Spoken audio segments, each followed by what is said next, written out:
All right, guys, it is Wednesday at 7 o'clock Central, and it's time for our weekly conversations with Cougars. And I know you guys know who my guest is. Big Ange, number 70, Andy Johns, part of the first two Northview classes or teams back in the day. Andy, thank you for joining us tonight. I really appreciate it. I've been looking forward to our conversation for quite a while. Yes, my pleasure. Looking forward to it. And I was thinking this afternoon, riding down the road, I said, it's coming up for that cold, wet, miserable spring we had 44 years ago at Riphew Stadium. I will never forget that long as I live. Well, let's start there. What grade were you in at the time? Talk about what led up to you, one, wanting to play football at Northview, and two, who were some of your buddies on those teams back then or that first spring? What grade were you? My story is interesting, really. I'm originally from Skipperville. Mm-hmm. And I went to Skipperville through elementary into junior high school about halfway through the 7th grade. And actually, between that time and landing at Northview, I was in 5 different schools. Oh, wow. Bouncing around quite a bit. Wow. And, me coming from a little small 1A school,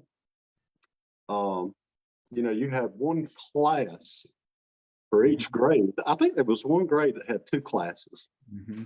I think the smallest class was about 13 people at GW Long back in those days.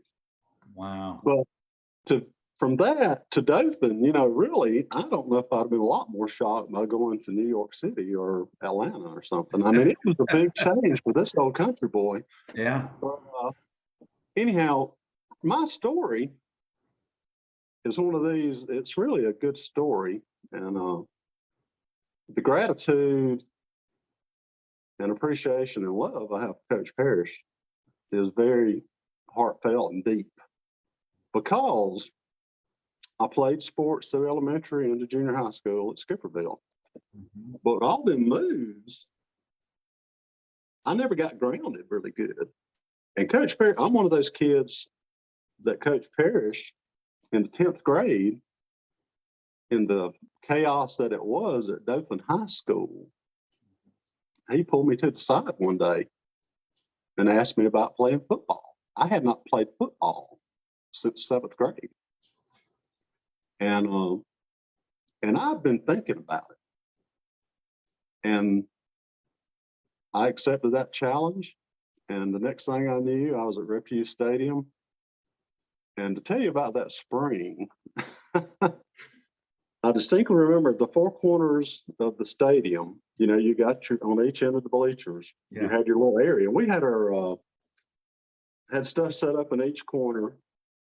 Mm-hmm. Bernard, it was, what I remember about that time, it was cold, it was wet, and there was a ton of people came out there for football, first Northview class.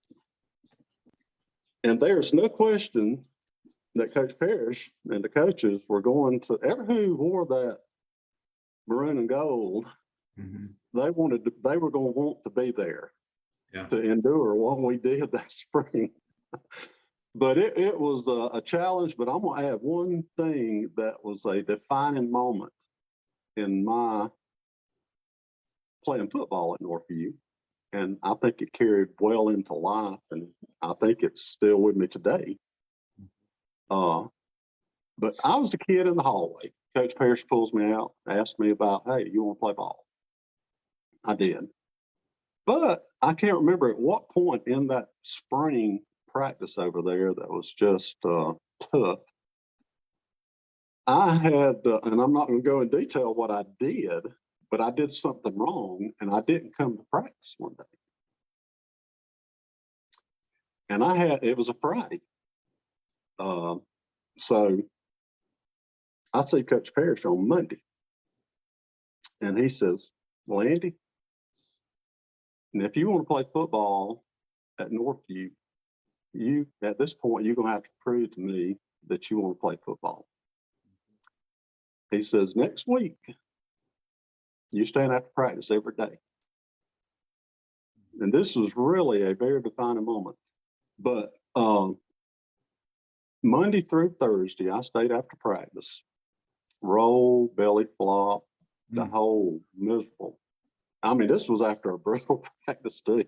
Yeah. I threw up 3 out of 4 days, Monday through Thursday. And I think Coach Parrish just felt sorry for me on that Thursday. And he says, well, son, you proved yourself. You don't have to come back tomorrow. But, you know, really it was one of them things that got me on the right track. I wasn't a bad kid, but I probably wasn't focused as much as I needed to be. Mm-hmm. And it just kind of helped me in life because football did a lot for me. I know I'm skipping around a little bit, but what football did for me, and this is why I appreciate people taking up time with kids, because I know what it meant to me. There's no question I'd have never gone to college. I would have never graduated from college. I'd have never had a professional type job had it not been. And I'll just back it up and say that spring of 1978, that put me on the right track. But anyhow, you'd asked me about teammates and stuff. We were a brotherhood. The thing that I remember, and I guess appreciate as much as anything, is friendship. We were a huge just group of people. It was nothing for 14 or 15 of us to be together doing stuff, weekends, you know, summer, whatever. But you know, we didn't do everything exactly the way we were supposed to, and we wasn't choir boys by any means. But we worked hard, and we put a lot into football, and just had a great time. But no, you know, Dennis Douglas, Jimmy Lewis, Tex Rankin, Tex, let me tell you about Tex. He was such an inspiration. He played nose guard. I played tackle. Tex is probably the toughest fella I know. He's tough as a tractor tire. I mean, he is tough. But he, you know, Tex, you know, honestly, I can't remember how much he weighed, but he wasn't big. Quick as a cat, though. Mm-hmm. And, you know, we had Dennis Douglas. We had a guy, Dennis Douglas. And the Dennis liked to have a good time. And he would tell you, right, if he was on this call, he would say, yeah, I probably had too good a time. But he was one of those that had unbelievable potential. A great high school player, but if he had focused himself, he could have done great things. He was just that kind of person. Had Danny Carmichael, Rusty Clark, Kirk Patterson, Mean Gene Houston, Mean Gene the hitting machine. He couldn't play today. He'd be kicked out of every game. I mean, because just the rules and the way to look at things now versus Gene would clean your clock. He was about 175 pounds. Unbelievable. But then we had Todd Andrews, a strong safety. We had Reginald Jones at the other cornerback, outstanding cornerback. Mm-hmm. And then we had Donnie Jones at free safety. I tell you what, on that defense, did you look at the numbers? And I don't have them in front of me right now. I think that we had regular season that year, 69 points we allowed. I got it right here. Hold on just a second. Okay.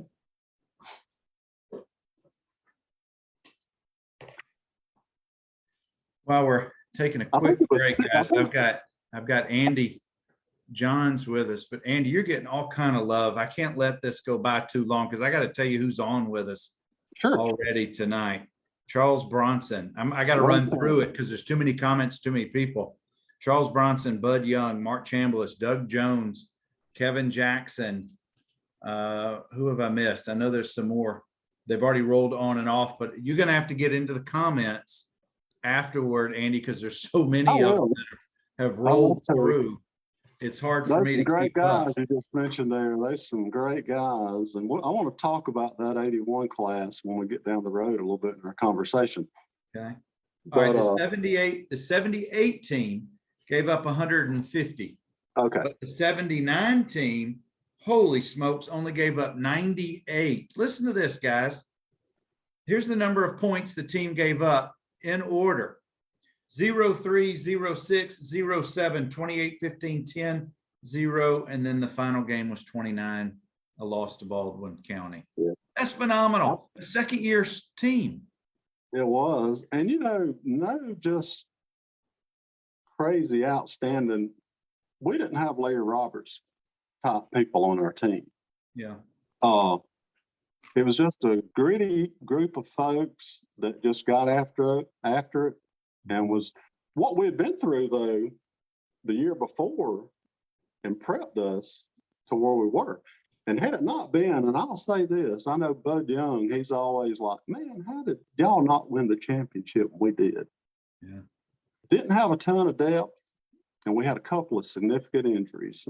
But that defense, I think regular season, if I'm not mistaken, I'd look back, I think the regular season was 69 points we gave up. And I think 28 of those was a 34-28 win we had at Auburn.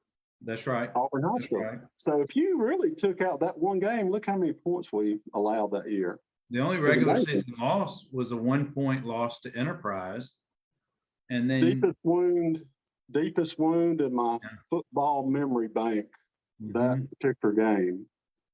It was, and that was because we had some injuries in that game that kind of hurt us. But anyhow, I appreciate them guys that's on. And but that was some good days. And over on offense, I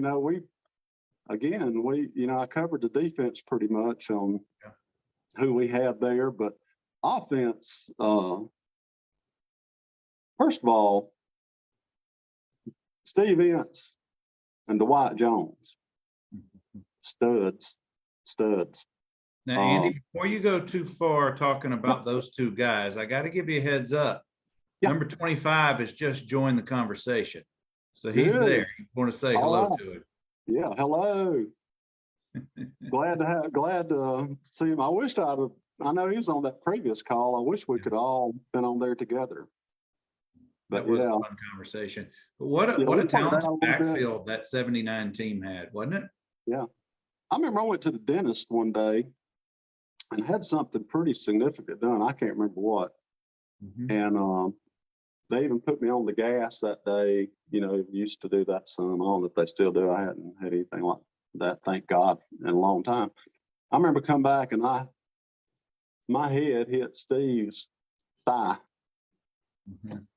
And I was a little bit, didn't feel that good. I went to the dentist that afternoon and just got back and went straight to practice. And then, but man, I hit off of his thigh. It didn't stop him. I do remember that.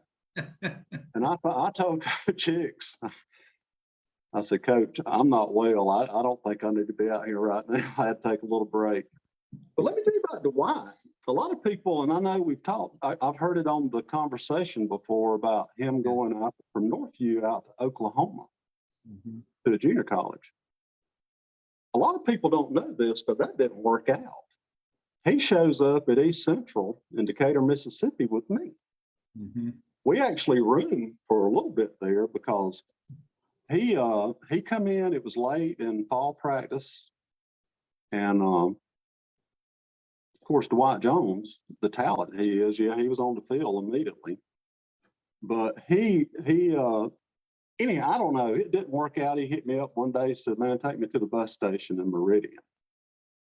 And, I talked to him a good little bit because we had rode home before season. We talked a lot. And I took him home some during high school, too.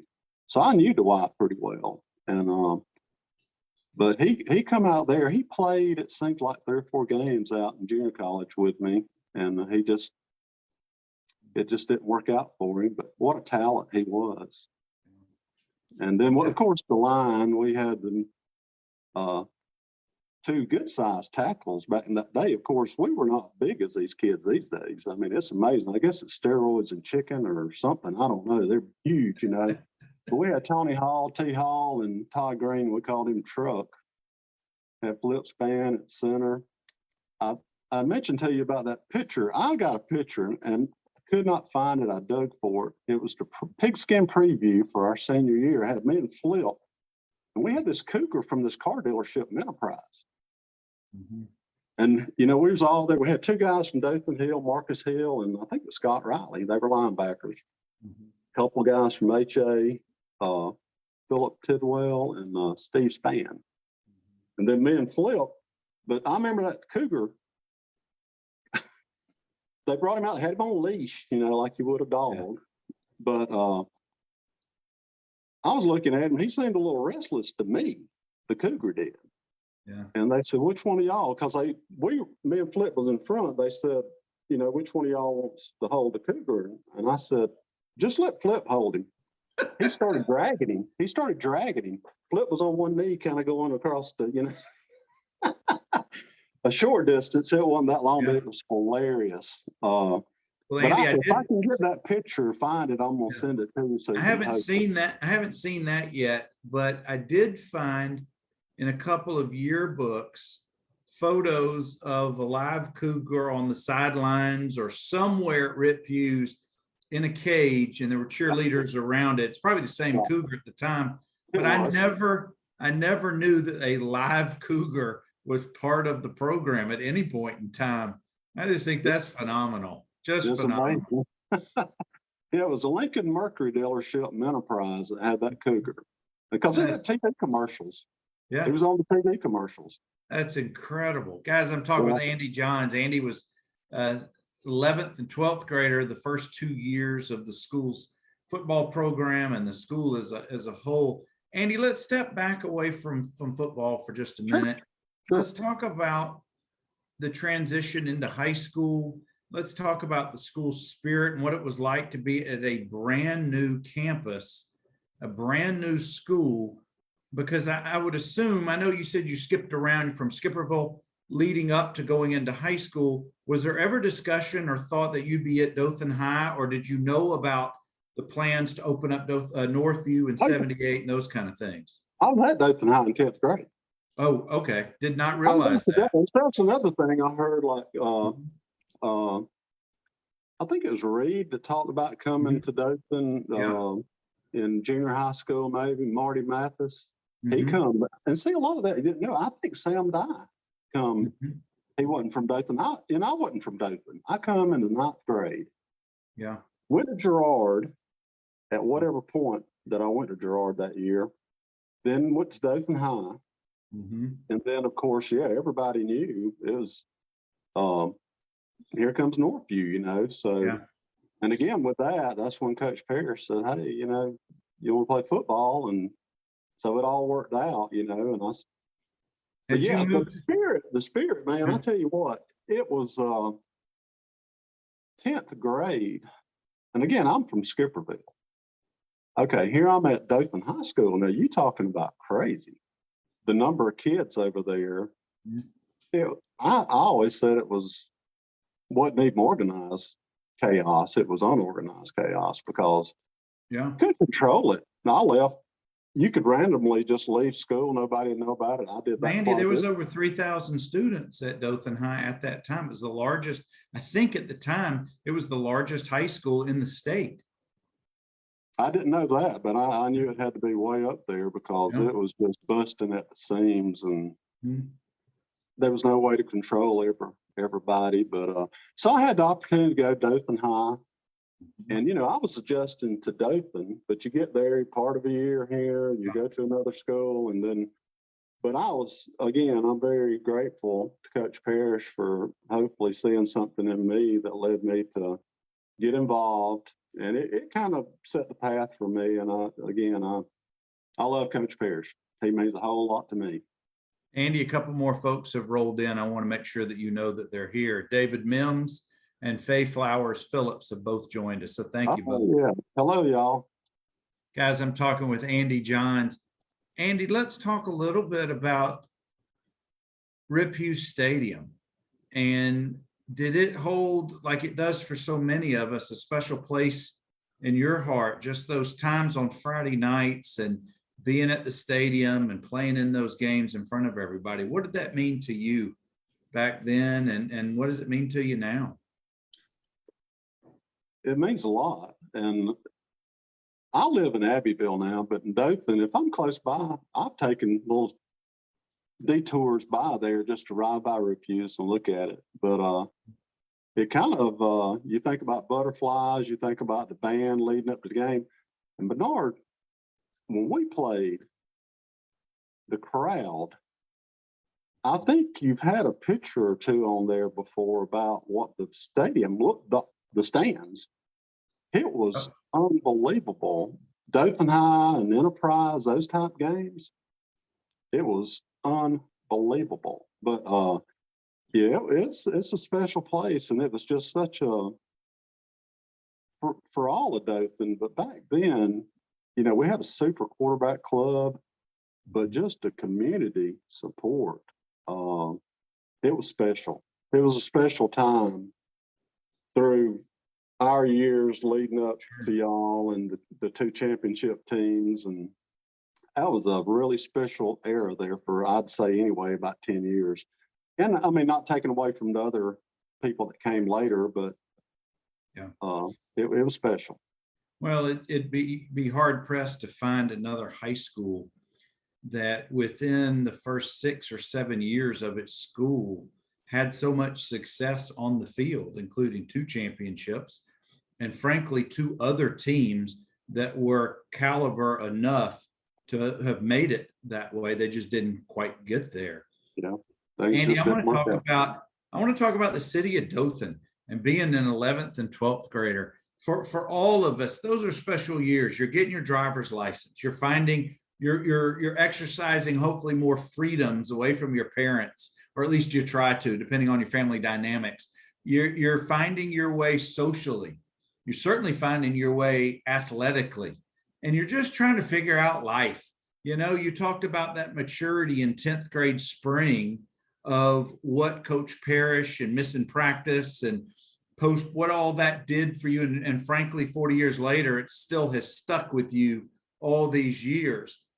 But here's my question I'm leading to: was going to the North Side Mall or Porter Square Mall or hanging out at places, was that a thing for you guys? Or did y'all just really more hang out at folks' homes or land out in the fields and stuff like that? I call it my mall days. I mean, when everybody, it was bumper nonstop around Northside Mall. And I thought that's what you were going to say. Yep. Yeah. And I did that, but I wasn't crazy about it. I was just more of the type person. I'd rather be out in that field and have a fire going or something like that. Yeah. Yeah. But I think by the time we really got grounded in 11th and 12th grade, I don't think we were doing that.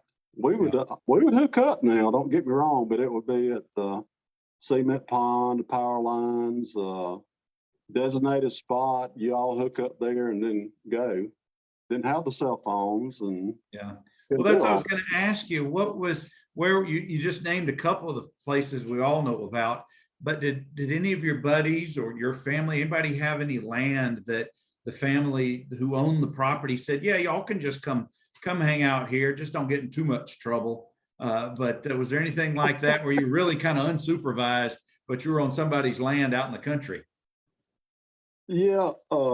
Let me tell you along that line, I'm gonna tell you a really funny story. Dennis Douglas, we called him Birdie sometimes, but I don't know how this even come to be, but out 84 west towards Wicksburg, Enterprise direction, the bridge out there past where the Highlands is now. Supposedly that was his land. That's, we're high school kids, just looking for something to do. So we're going to go out there and we're going to have a bonfire at his land. And, but what we do, we build the fire under the bridge. We're on the right of way, state right of way. It's a state highway. We build this bonfire, and I mean, it's going up, hitting the bridge. I mean, we got a bonfire going. I mean, it was just crazy. And we're sitting there doing that kind of stuff. But another time, the power lines over there, which was, I don't know who, I mean, did it belong to the city or Alabama Power? Or, I mean, they would have had I belonged to somebody else and they probably just had an easement, you know, to it. Yeah. But it wasn't any of our land. We show up out there and we take, I think it was Jimmy Lewis's truck and I had my dad's truck loaded down with wood. Well, I mean, we got loads of wood. I mean, we built this massive fire. Got it go. I mean, just got it going really good. And here comes, we hear sirens. And kind of looking around thinking, I wonder what's going on. We found out pretty quick what was going on because they whipped in there, put out our fire and ran us off, you know. But Jimmy Lewis's house, now we had, we probably shouldn't have done that, but we had I'm not going to go in detail. That's but okay. All the guys that along my class, they all know what I'm talking about. They know they were there. That's right. That's right. But yeah, we just found a place, hooked up, whatever, you know, and just had just a great time. You know, it's kids being kids, and it's really, it's not back. It wasn't dangerous stuff, but it was just fun stuff to hang out with your friends and do some stuff. And speaking of, now did Coach Hicks ever show up and bust you guys? He's on here now watching. Thank you, Coach, for joining us. But did he ever show up and have to do something? Coach Hicks sent us to Ozark many a time. And what I mean by that, Ozark was in the direction of the hill. He threw that ball down that hill. Coach Hicks ran our butt. Of course, he was my group coach, defensive line. Hello, Coach Hicks, and I love you. He's a good man, and he meant a lot to me too. If I could ever get him on this show, it might be a 3-hour conversation. I'll tell you that. Mark Chambliss said Twin Bridges. Twin Bridges.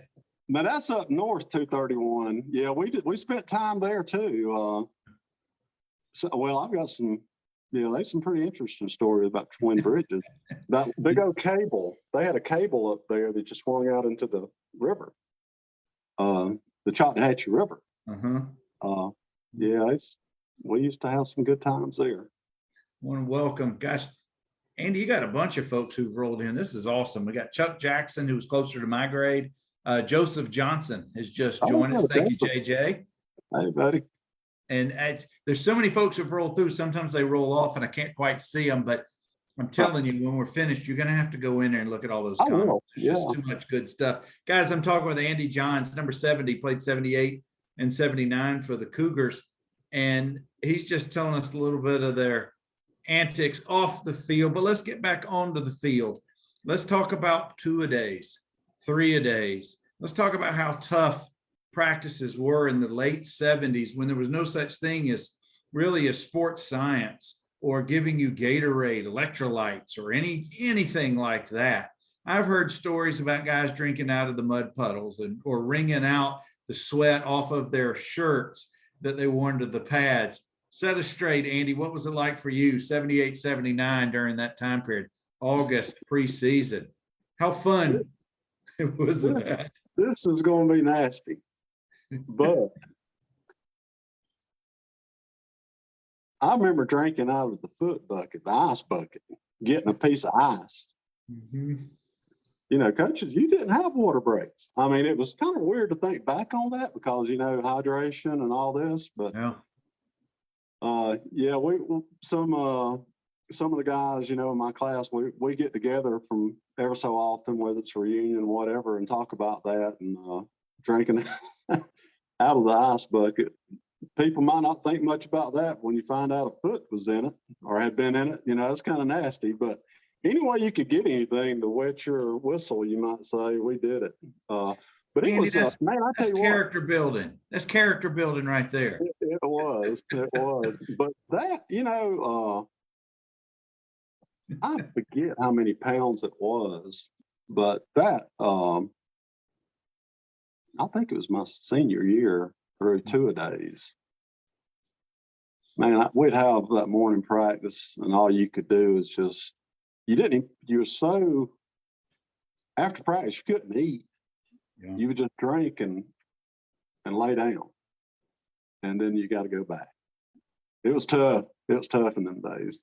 Do you But it remember? was carrying the building. Did you? It certainly was. Do you remember? Did y'all go home between practices, or did you just kind of find a cool, quiet place in the gym before it was time for the next one? We went home. Funny story about that too. It was during, well, it was 2 days, I believe, if I'm not mistaken. Mm-hmm. Jody Rawls, he was in our class of 80. Great water skier. He had a couple of buddies. They were really big into water skiing. So between morning practice and afternoon practice, Jody goes to the river skiing, and he had these trick skis. He come back out that afternoon with a huge gash. I mean, he'd been, stitched up and the whole 9 yards. But needless to say, that didn't go over real well, that he had done that in between, practices. But we all went home. We left. I remember getting home. I just drink, finally try to eat something and just try to rest and get ready to go back at it. Andy, I'm sure our practices weren't quite as terrible as yours, because we were just on the onset, the precipice, if you will, of sports science. Right. We got a little bit of water out of hoses, so we were advanced compared to y'all. But I can remember driving home, and it was about a 7-minute drive for me at the time, 7 to 10 minutes. I just wanted to go to sleep. I just wanted to quick shower, quick little bit to eat, because I knew if I ate too much, I'd end up seeing it later that day. So I wanted to get as cold. I remember making my bedroom as cold as possible, put a fan on. I remember telling my mom, you got to wake me up by whatever time. So, I mean, I'm not late, but I just remember sleep. That's my life. But sleep has always been the key for me during that time. Are you a good sleeper, or were you kind of a restless guy and just didn't need that much sleep? I remember. No, I always had to. I'm still today. If I don't have my 8 hours, I don't function well. I'm not in the best mood. But yeah, I'd come in and I'd sleep. I would just get a nap. Andy, I would fall asleep on Fridays when we would leave Northview going to Rip Hughes. I could fall asleep in that bus ride with Bubba driving us. What is it, a 20-minute drive? I'd be asleep by the time we hit the Kmart. But that's just, everybody's a little bit different. All right. Bud Young said he cut grass. He cut yards between 2-a-day practices. Charles Bronson said plenty of ribbing going on between Big A, Andy Lewis, him, David Field, and plenty of others at Cowboys. Oh, don't mention that. And the bar at the Holiday Inn shenanigans. That's so funny. That's so funny. Now, do you remember ever participating in tackle football games at the HA practice field? Yes. What do you remember? Who mentioned that? Charles Bronson, Charlie. What we did, this was crazy, but I guess it was our class. Maybe it's the guys primarily from the 81 team that won the first championship. But some way or another, we all hooked up one time. I distinctly remember this one game. I know Dickie was out there, Brent Gilbert, Charles, I think he was at that one too. But there was a bunch of us. And I think we had Russ Kennington that, went to Dothan High. He was a couple years older than we were. But I mean, we had some brutal, no pad tackle football games. Were those Thanksgiving games? When were those? They had to be around the holidays. But it would have been past the time I believe it would have been past the time that like I went out to Mississippi for school. Well, the reason those must have been going on for a while because I played in a couple of Northview alumni, if you will, Thanksgiving weekend games at HA, and it was all different years of guys. And Dickie was quarterback in one team, and I was quarterback in one team. And I didn't know a lot of the old, probably your classes, but I remember playing in a couple of those years. This would have been, gosh, I would have been out of school, probably mid 80s, late 80s. Well, maybe we just got it started because it had to be. I'm thinking about those guys and even Dickey being there. Yeah. Because he was a junior when they won the championship. Right. Dickey was in 81. So it had to be, I don't know, who knows, might have been 83 or something when we started. Maybe them games got started, but I do remember they were physical. Well, that's Charles said he remembers breaking some guy's jaw in one of the games. I'm not surprised at that. Wow. Speaking of a hard hitter, number 13, Coach Michael Henry has joined us. How you doing, Okay. Mike? Mike, I figured you were busy coaching up some basketball tonight, but I appreciate you joining us. But, now, Andy, when I say who is the memory, who is the voice, who is the conscience of the Northview High School and football program, who knows more about it from the front office standpoint? Who am I talking about? Miss C. I mean, she. Bingo. Yeah, hands down. Miss C says to tell you hello and hopes that you're doing, you're doing well. Yes, everything's great. Thank you. Andy, let's talk about on the field. Okay. Let's talk about jacking some jaws. Let's talk about the difference in the Northview practice Monday through Thursday versus whoever you're playing on a Friday. So many people, so many guys have said they look so forward to those games because frankly, the games were so much not easier, but less, I don't know, less physical. I don't know what the proper description is, but the practices were harder than the games sometimes. Absolutely. The games, you were just so ready for somebody else besides this group that you've seen over and over and over again. And we had some, again, just like I said, going back all the way to the stadium for that first spring before they was even a practice field at Northview, that prepared you. You was well prepared for the game as far as the physical aspect of it. I just put it that way. And so much of that is a credit to Coach Parrish, Hicks, Johnson, Andrews, Griffin, and the host of others about how they got the teams ready. I want to read out to you guys, and I briefly went over it earlier. Your senior year, Andy, you guys start out against Carroll. You wash them 19-0. You poured it on Prattville 31-3.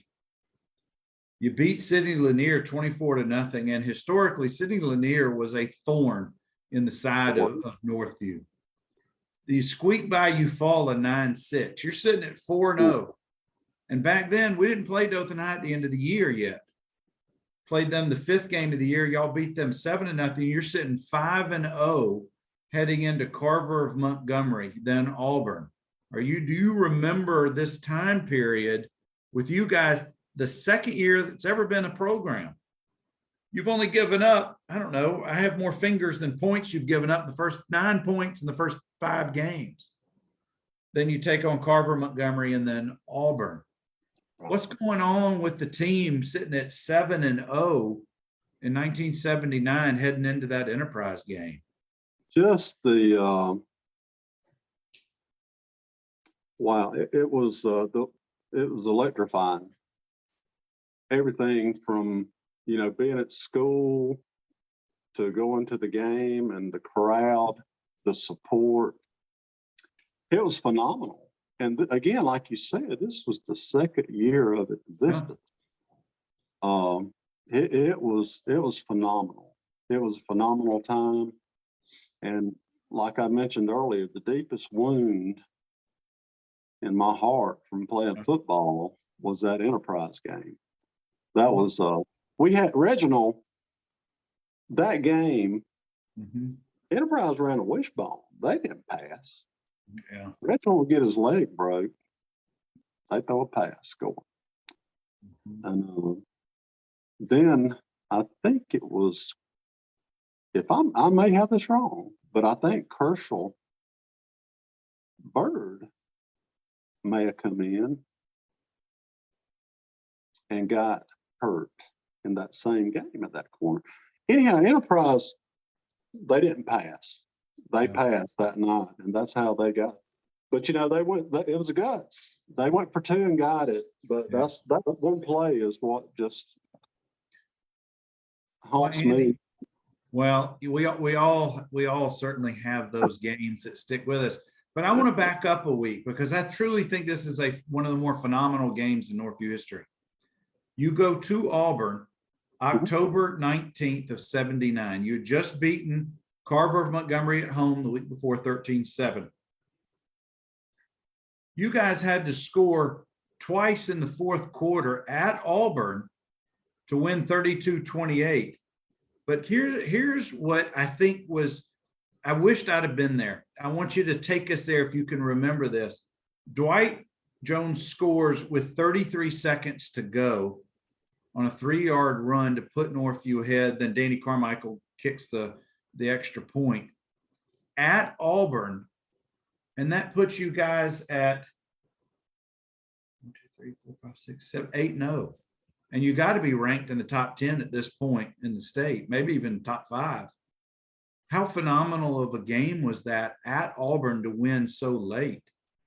Yeah, I remember that. That was it was a wild game. It was a phenomenal game. I will say that. I remember their stadium. It was different. I can't remember what was different about their stadium, but I remember that. Now, family-wise, I had some family that lived up around Lynette. They were at that game, so I remember a lot of stuff about that game. But yeah, that, and I tell you what, that Carver game was tough. But the points, that was the thing about that Auburn game, that we hadn't had to score that kind of points and hadn't given up those points, because you hadn't given up collectively on the season, hadn't given up that many points that were scored that night. Yeah, like the regular season, I think it was 69 points, like we talked about earlier, and 28 of them was in that one game. Bud says the stands in Auburn were just on one side of the field. That's right. That's what it was. Everybody was on one side. That was the strangest thing. But that was well before they built their new stadium that they currently use. Right. But that game was such a build up and such a big game. I'm wondering if it had any lasting effect the next week when Enterprise came to town. I know you guys went into overtime and lost it on the extra pointer, the 2-pointer, but still, that was your only blemish of the regular season that year, because you took care of Opelika 34-10 the next week. You shut out Selma. Yeah. You shut out Selma 21-0. In a rainstorm. It was terrible weather that game. That was the Dwight Jones game. He scored all the touchdowns and he kicked all the extra points. He was responsible for all 21 points that game. That's phenomenal right there. Another thing about that game, there was a guy, Sam DeJarnett. And I was fortunate enough to play an all-star game that year. Me and Gene Houston went up to Tuscaloosa and played that. But they had a running back, Sam DeJarnett, that went to Auburn. And I think he ended up transferring and going to Southern Mississippi. But he played in that game. But we shut them out. What, 21-0? Yeah. And it was horrible weather. Rain, it was wet. But that was a big win to finish out the regular season. I dare say in the history of the program, we've never had a game where one guy scored all the touchdowns and kicked all the extra points that Yeah. Dwight did. That's phenomenal. That's truly remarkable right there.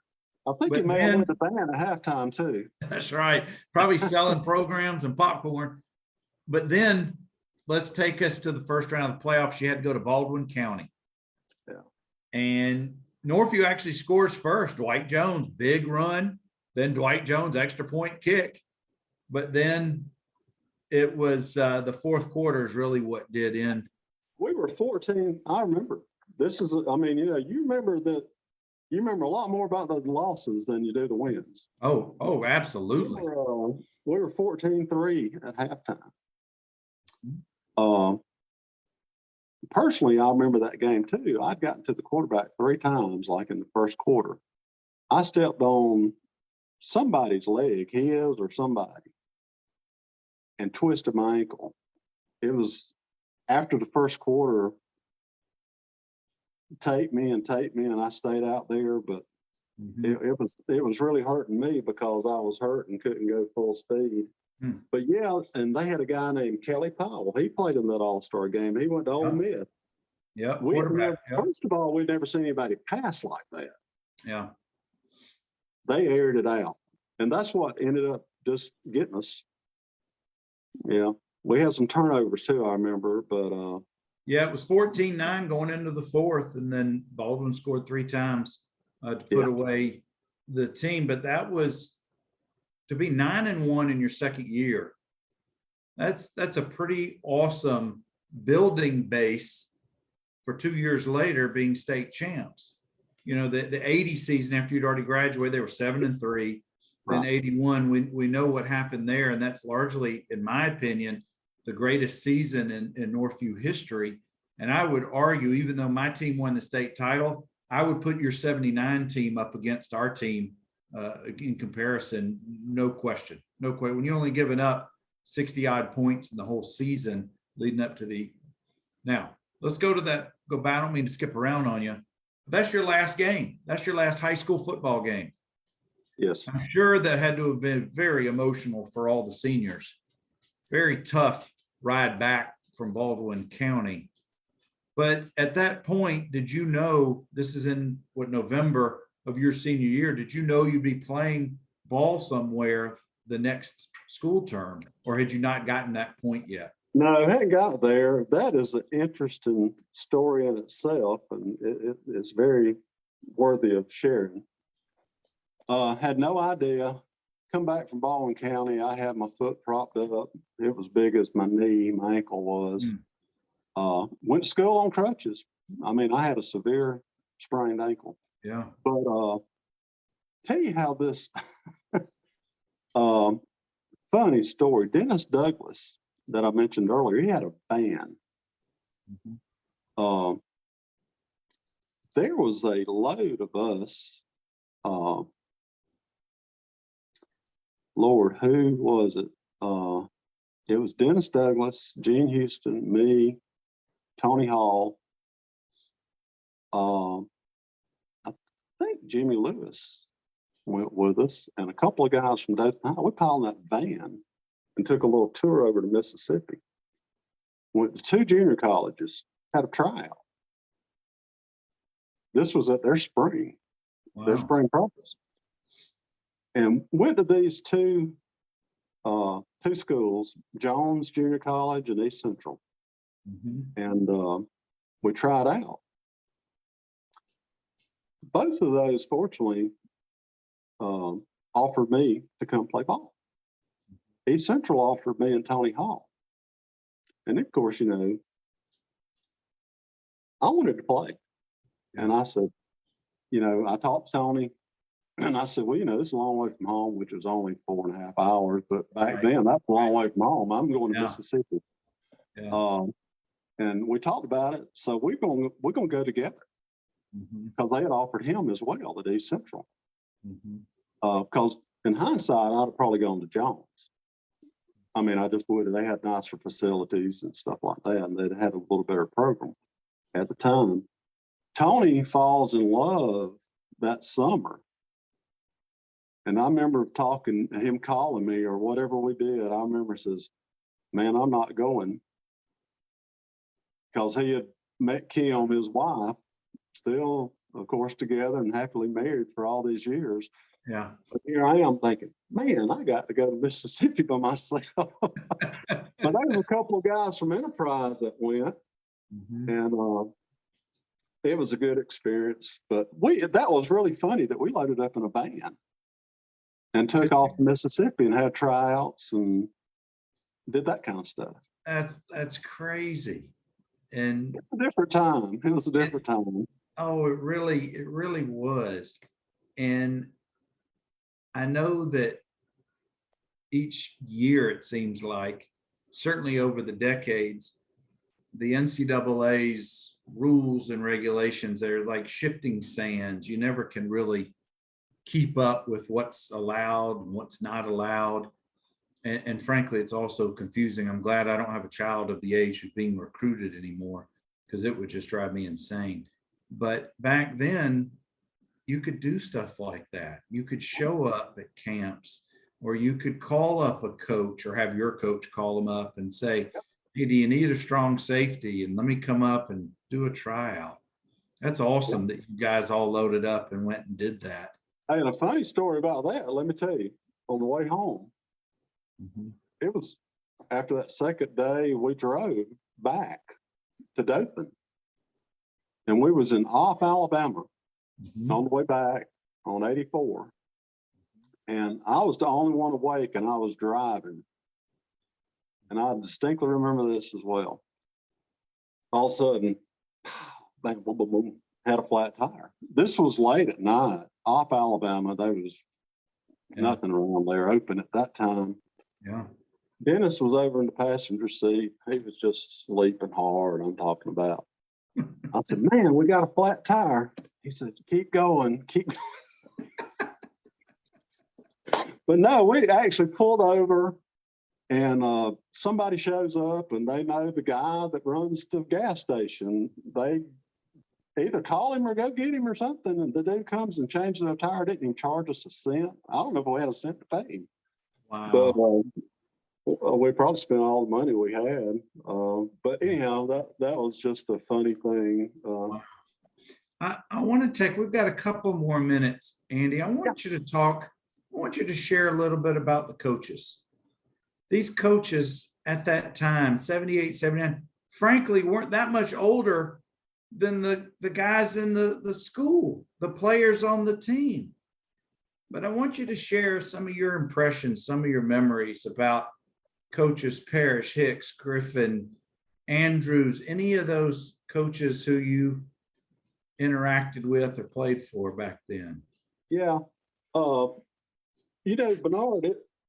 I was older before I realized that. At the time, you're in high school, you're a kid. I didn't realize they were that young. But, later on, it dawned on me. I said, man, Coach is like 10 years older than me, or 12 or something like that. Not much. I don't think Coach Parrish was 30 years of age when he founded the program. He was 30 or 30. I may be mistaken, but I think he was 30 or 31. I could be mistaken. But first of all, the impression of the coaches. Of course, Coach Parrish, I've already mentioned him. My feelings towards him, because he showed some interest in me that took me down a different path in life, which is no question was very positive for me as a young man, that we really didn't have a good, strong direction. It got me into football. It got me into school. I was fortunate enough to graduate, and I've been very blessed in life, to be truthful about it. But Coach Parrish, now he was tough. Now again, when we started out, I can still right now. He chewed tobacco. I can still see the red in his eyes and smell that tobacco, because he could grab you by the face mask, and set you straight. But it was all for our benefit. All for our benefit. It was. That's when you knew that's when you knew you were of importance or had a place on the team. When you had that face mask That's right. grabbed and what the Sam Hill you doing, Johns? Or something like that.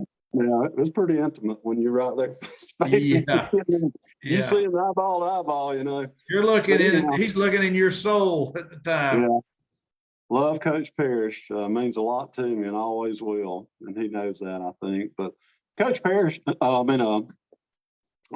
had Coach Hicks now. He was my group coach. Mhm. And Coach Hicks, I mean, he was great to me. He was tough on us too.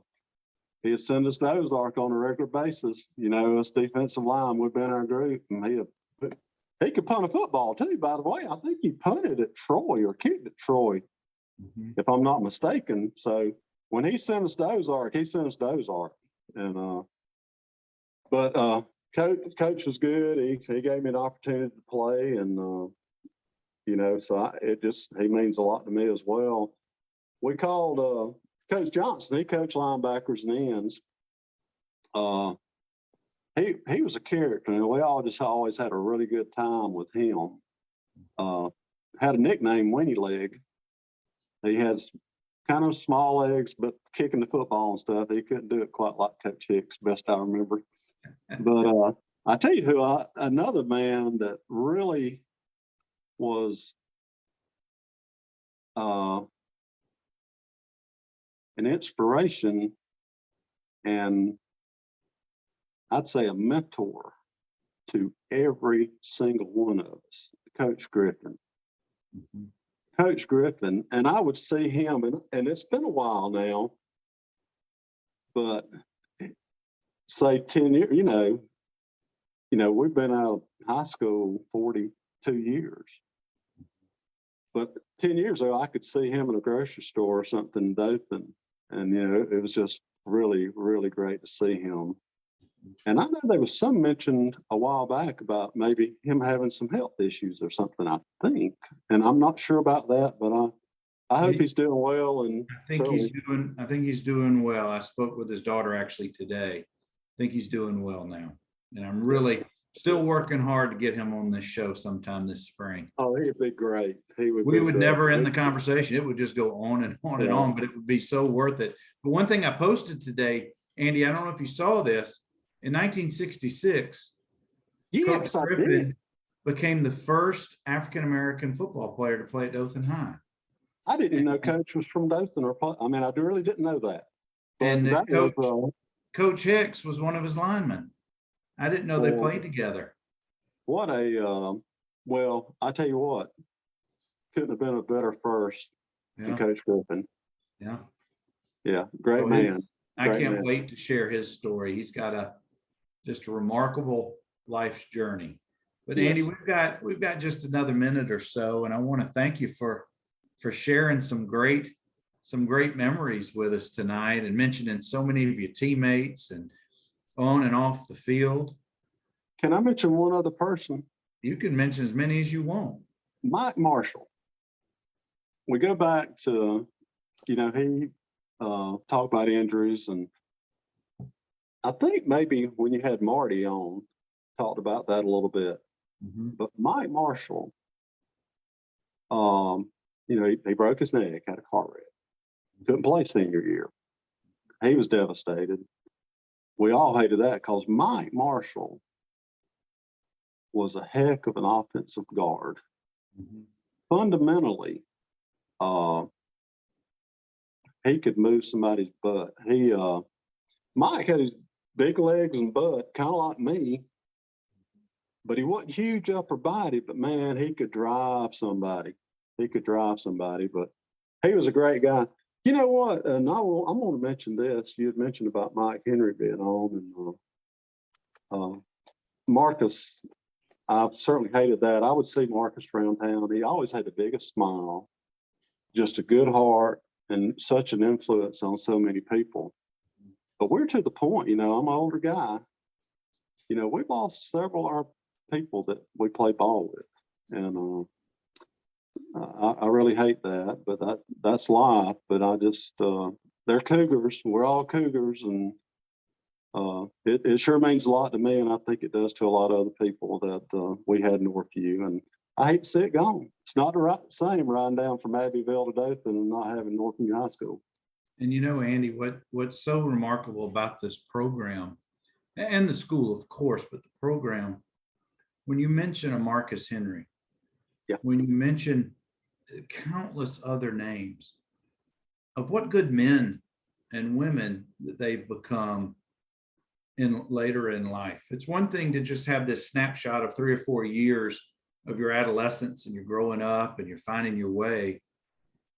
But for so many people to do so many good things in society just speaks volumes for the mentors, the teachers, the leaders from Exactly. back in the day. But Andy, I want to thank you, bud, for spending some time with us tonight. I thoroughly enjoyed our conversation and your journey. So thank you. I really appreciate it. Thank you, Bernard. And I appreciate what you're doing to keep us Cougars alive, you know, the memories and all that. But it means a lot to a lot of people, and I appreciate your efforts on doing that. Well, thank you. And guys, as we do every Wednesday night, Conversations with Cougars. Y'all have a good one. Thank you. Bye-bye.